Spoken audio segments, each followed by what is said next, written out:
here at Sprout IT, you, our clients, are everything to us. Our top priority is to help our clients protect themselves against the many cyber threats to their business. Now, whilst many of these threats appear as direct attacks and tricks, some now threaten reputational damage and more by also focusing on an organisation's own clients. Now, these may show up in the form of phishing or spoofing, whereby an organisation's email domain, that's the name or names that's used to make up the email address, so for us it's Sprout IT, trick clients or employees into thinking that the sender is genuine in order to obtain money or information. Just checking that this is the right slide for me. Our clients are everything to us. We know you hold the same high regard about your own clients. We know that your reputation is your fiercely protected brand. Your business needs to protect its domains to prevent cyber criminals tricking your clients into believing they're from your organisation, risking data or money loss and jeopardising the reputation of your domain.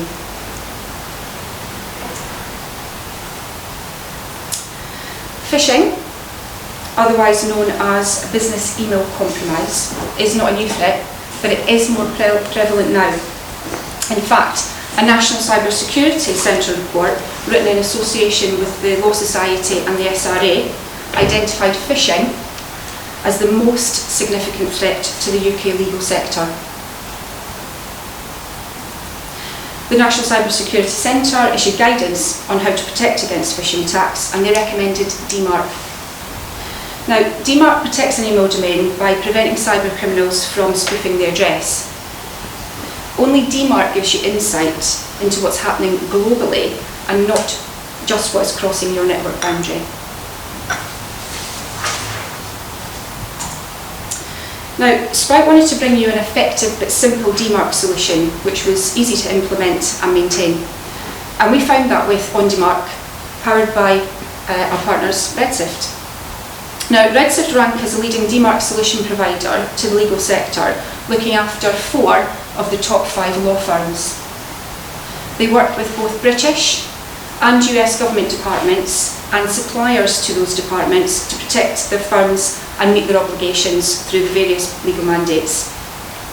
They were also shortlisted for IT Security Partner of 2019 at the British Legal Technology Awards. Now, although Redsift are a British company, they're invited by the US Department of Homeland Security to form part of their continuous diagnostic and mitigation programme. I'm joined today by Roshni Hua of Redsift. She's Head of Cybersecurity Governance, and her colleague Emma Horsfield. So I'll hand you over to Rosh and Emma to expand more about the problem of phishing to the legal sector, and also to demonstrate how OnDMARC is going to help your business, help you protect your reputation and your clients. Great, thank you, Fiona. So I don't know if anyone has seen in the press last Redsift, we received our Series A funding, but perhaps the most salient or material part of our funding is that InQtel, which is the private venture capital company of the intelligence community in the United States, is now invested in us, which is a huge vote of confidence. So we've been approved, as Emma mentioned, to supply to the UK government, to the US government. We're looking after the Prime Minister's Office, Ministry of Justice, a catalogue of departments in Britain, but also in the United States at a federal and state level. So I'm just going to talk about phishing, which we all know about. You're really familiar with this. I'll probably touch on a few of the points that Fiona has mentioned here, and then the interesting part, which is our solution, will be done by Emma. Okay. So very quickly, on a simple count over 92 days, SRA published 86 scam alerts. The Law Society has published the NCSC Cyber Threat Report, which was mentioned by Fiona. And the Cyber Threat Report said, after an investigation and aggregating the data across from the National Crime Agency, Action Fraud, SRA and Law Society, that the most significant threat is phishing, followed by data breach, ransomware, and supply chain compromise. And what we'll do as we show you the product is that we are able to address phishing with the recommended global industry standard solution, DMARC. We will drive down the opportunities for data breach and ransomware, and we can address supply chain compromise. So you can go back into your office and speak to your board, and when you say what I'm using this money for, how I'm protecting the firm, you're protecting them against the 4 most significant cyber threats to some degree. So we have seen traction and acceleration of DMARC throughout the top 10. This has been specifically driven by a mandate from a large bank.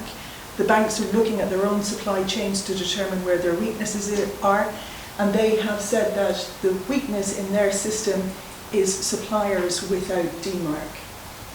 So the NCSC phishing guidance, layer 1 defense, is to implement the DMARC protocol. The minimum cybersecurity standards, which is published by the British government, says, and this is really interesting, the wording is, shall means there's an obligation to perform without exception, and departments is writ so wide as to include suppliers. And here we go. This is what must be done. You shall implement DMARC and enforce it on inbound. Oh.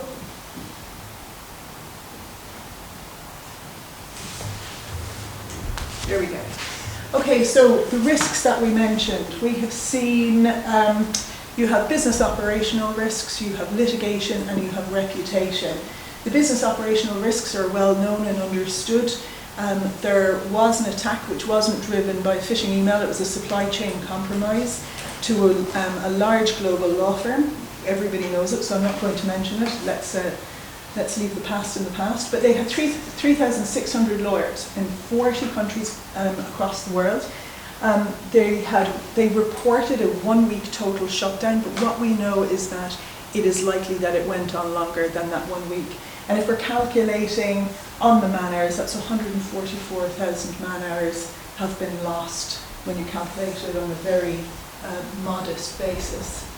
Okay, we know the GDPR, right to private enforcement. If you have a data breach, that's that information out in the wild. Everyone is talking about the fine, 4% of global annual turnover, 20 million, whichever is higher. But the real risk is likely going to be in the class actions. We've seen Morrison's class action, and under the GDPR, Article 82, you have a right to private enforcement. We can expect to probably see more class actions in that regard. On the business reputational side, what we know from public companies is that there is a 7% drop on initial news shock, further amplified 15 to 20% on additional news flows. We saw that with Vinci, a French construction company, back in November in 2016. And that was due to a phishing email, and it started the day out at 35 billion and dropped 7 billion throughout the day, recovered much of it, but never fully recovered the full amount. Okay, and there we go. Okay, and then just finally to recap before we launch into the demo, we look after 4 of the top 5 leading global law firms, Ministry of Justice and the Prime Minister's Office. We're the only DMARC solution provider with an ISO 27001, so you don't want to introduce into your IT estate management another vulnerability. You want to make sure that you're robust and defensible. And we're also the only DMARC solution provider with dynamic SPF. That's a protocol level. For the Centre Policy Framework, it's limited to 10. I'm not going to go into the technical stuff. I'm going to leave that to Emma. Thanks for your time. Thanks so much. How do I get out of this? Not so. Okay, great. Sorry, I'm used to a Mac. Thank you all for having us, and it's great to speak to you a bit more about OnDMARC and how we can help you with implementing the DMARC protocol. So just simply, I know there's a lot of acronyms in this whole tech landscape, but DMARC, in a simple frame of description, it's a protocol that once implemented will prevent your domain from being impersonated. And unfortunately, I sit on about 20 to 30 calls a week where customers have had their domains completely compromised fraudulent invoices being paid or nearly paid, CEOs being impersonated, CFOs being impersonated, and it's a very big problem. So not only in the legal sector, but across every sector. So what does OnDMARC do for you? Now I know this is going to be managed through Sprout IT, but it gives you this complete visibility into your email traffic. When you first start out, all you'd be doing is adding your domain. So let's call it sproutit1234.com. And what we do is we create a unique DMARC record. Now this is what you see down here. Can you see that? Yeah. And I know it looks like a lot of kind of mess, but this protocol, once published in your DNS, within 24 hours, you'll begin receiving reports into your account. And every provider will send these reports back. Every email you send, you'll receive a report back regarding that email. So you'll see complete visibility into how your domain is being used on a global scale, who's sending on your behalf. So your valid senders that you do use, perhaps your Googles, your MailChimps that you use to, for whatever reason, SendGrid, things that you use for real email will appear, as well as anything possibly fraudulent. So unfortunately, I've never seen an account with no fraudulent activity. It's just the reality of the 2019 landscape we live in at the moment. Just to show you here, so P equals none. This is the policy that you start out with. The mandate is to get you to P equals reject. So P equals none, this is the policy where email flow is continuing as usual, and you're just gaining that view into what's going on. And I'll show you what those reports look like in just a second. But our goal is to take you to P equals reject, meaning that any fraudulent email being sent from your domain will be blocked and it will not arrive at the recipient, at the intended inbox. It will be blocked at that level. So, as I said, once you've updated that in your DNS, Sprout IT and yourselves, if you want to take a look into your traffic, will have full visibility into what's going on your domain. So you'll be able to see compliance reports, so how many emails are being sent on a daily basis, and how many of those are passing or failing DMARC validation. The purpose of this whole P equals none phase is you're gaining that view and you're configuring everything that you're seeing here. And again, this will be handled by Sprout IT, and I know it can sound a bit kind of jargony, but you can see here, you'll have that complete view into who's sending on your behalf. So, we see, unfortunately, customers with like 1,000 pages of Russian senders. That gives you a pretty strong indication that in 1 week your domain has been severely damaged and you want to put a stop to that ASAP. So all of that will appear in these reports. This locations map tells a really interesting story. So this is a demo account, and typically it's kind of looks like the world has chicken pox. I myself am from Canada, and I've never seen a dot in Canada because we don't have computers up there. But this map does tell a story. It'll show you where in the world your domain's being used. Yeah, as I said, over the course of just a 14-day trial, you can almost see no white on the map. Like these domains are at some points are being severely compromised, and this is what we, alongside Sprout IT, will help you completely overcome. And once you're in that reject policy, all of that stuff will be stopped.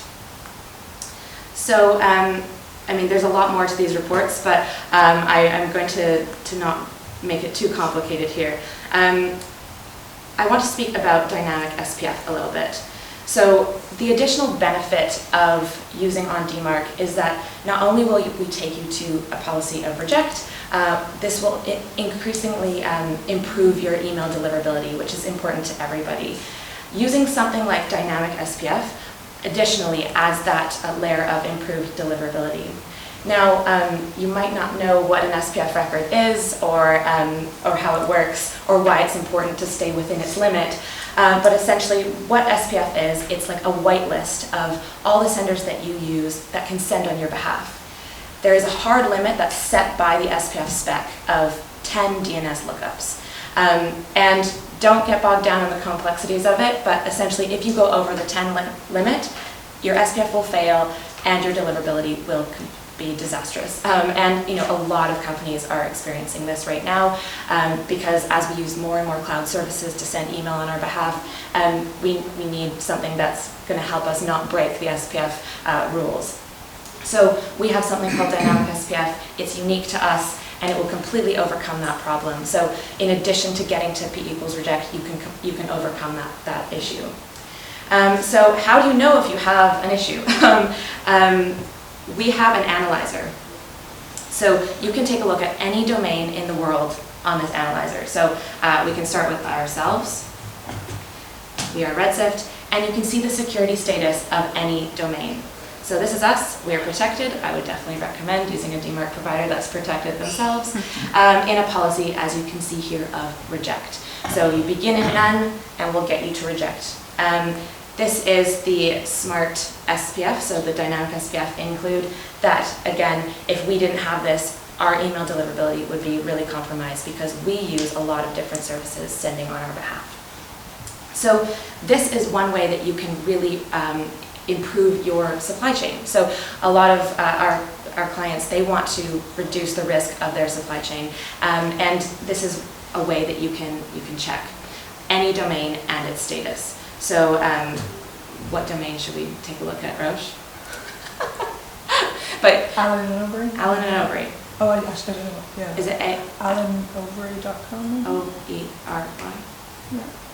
.com. I think that's it. So we can see they're protected. You can see they're protected with us. And it looks like they could eventually benefit from using the dynamic SPF. So they're not at the limit yet, but if they were to exceed that 10 limit, email deliverability would be affected, and it's good that they have access to a tool like ours. So, I mean, there's a lot of various admin that we can, that we also provide here, but the idea is that you have that complete view into what's going on in your domain. Sprout IT and yourselves, if you want to follow along, will have all the necessary actions to get you to configuration, so to get everything properly configured. And once you're in reject, you have a way to, ongoing, you can monitor what's happening on your domain. So once you're in reject, it doesn't stop there. You want to ensure that things continue to flow as they're meant to. If any additional sending service was added by another department that you weren't aware of, you would be able to see that straight away, and we'd help you configure it so that no valid email was prevented from getting to its intended destination. But that's pretty much it. Are there any questions about anything you're seeing here? I've got a couple. So one question I know that Sprout would be getting, and no doubt OnDMARC had before, Redsift. Most people, as we saw up on the board, Mimecast is an element of cybersecurity as a layer. One question that we do get is, what's the difference? You know, what is it that OnDMARC does that Mimecast doesn't do at the moment? So I know Roche she likes to describe this one. Right. So Mimecast is like having a presidio around your business, a fortress to stop the slings and arrows coming in.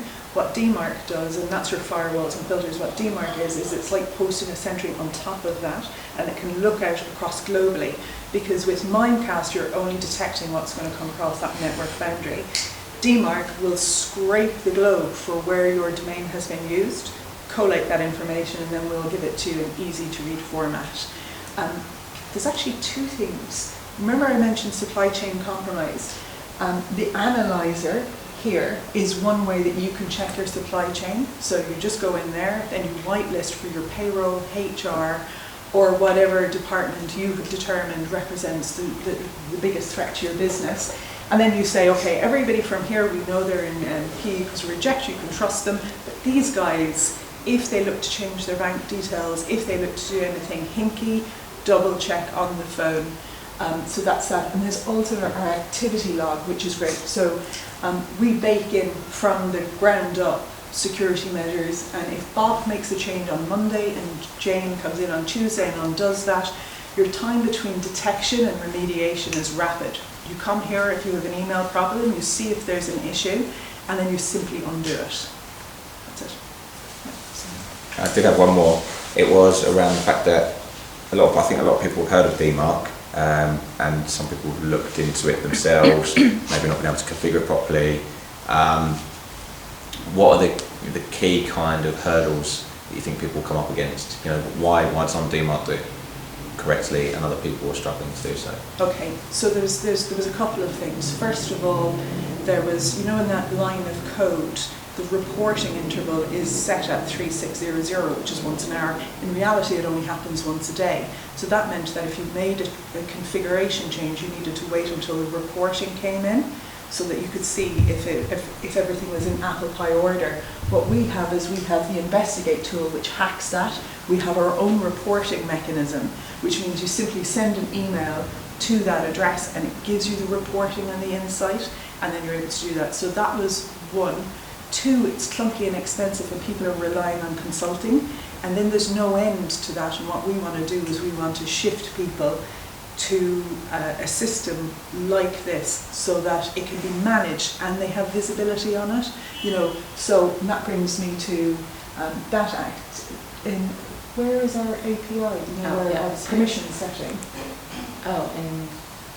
Yeah, so this is really important. So if you have somebody who's non-technical but they are interested in risk and compliance, they can have access to this platform, but they won't be able to make a change. So you can have like, and those different permissions. So yeah, I hope that's answered your question. I'm having a thick morning. I'm still slightly confused about the problem that we're fixing. Okay. Is this to stop somebody sending email from our domain? Yes. So this is stopping somebody sending on behalf of quadrantchambers.com? Yes. I can't think of any third-party service we use. Oh, So this is... Go on, you know, yours. I mean, I can guarantee that if any of you don't have DMARC on your domains, I can send an email from you to you without crossing any boundary. And that's what spammers are doing. So you might send valid email from maybe 2 or 3 sources. It doesn't mean that someone somewhere else in the world isn't, you know, seizing the opportunity of your unprotected domain to send out emails to your customers or to people just randomly. So it will actually stop them being able to do that? Yeah, completely stop it. Right. Does that then interact with Mimecast to stop Mimecast trapping our emails and deciding that they're dangerous? So they actually work sort of symbiotically. Right. Mimecast is an essential layer for your protection, and interestingly, I have come across people who don't have Mimecast, and my recommendation is do Mimecast first, then come back to us when you have the budget. So they need to work in tandem, and it's just layers. It's more the Mimecast in the last few months has got rather overexcited. And it decided, for example, we suddenly couldn't send emails to our major clients. I don't know why. It was rejecting them at send. So would DMARC help with that? It will give you visibility on all of that, so you'll immediately be able to see what's sending on your behalf. That's right, isn't it? Yeah, and you know, also I'm sure Sprout IT it could be something in your Mimecast settings, because I mean a secure email gateway is a rules-based system, right? So if you're lenient, then things can come through. If you're too strict, then things are blocked. Yeah. But Mimecast will protect you internally from certain threats, but not everything. And having DMARC in place will protect your entire network. Sure. So it's not just. It's not like we get DMARC, our major clients get DMARC, therefore there can't possibly be a problem with us and we do that. I mean, typically it should drastically improve, because being in reject, it's like having this. It's like having a stamp of approval on your domain, on valid emails coming from your domain, because it's respected by the receiving server. DMARC was invented by Google, AOL, Yahoo, the big internet games, and they will respect this protocol. So emails in P equals reject that are valid will hit the inbox. And so, you know, a lot of customers come to us with deliverability issues, which we also will solve with DMARC. So it's kind of a win-win.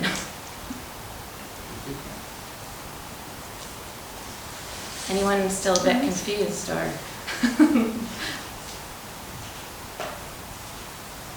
Cool. Okay. Awesome. Right. Thank you very much for joining us. If there's anything further you'd like to know, we're all here for the rest of the morning.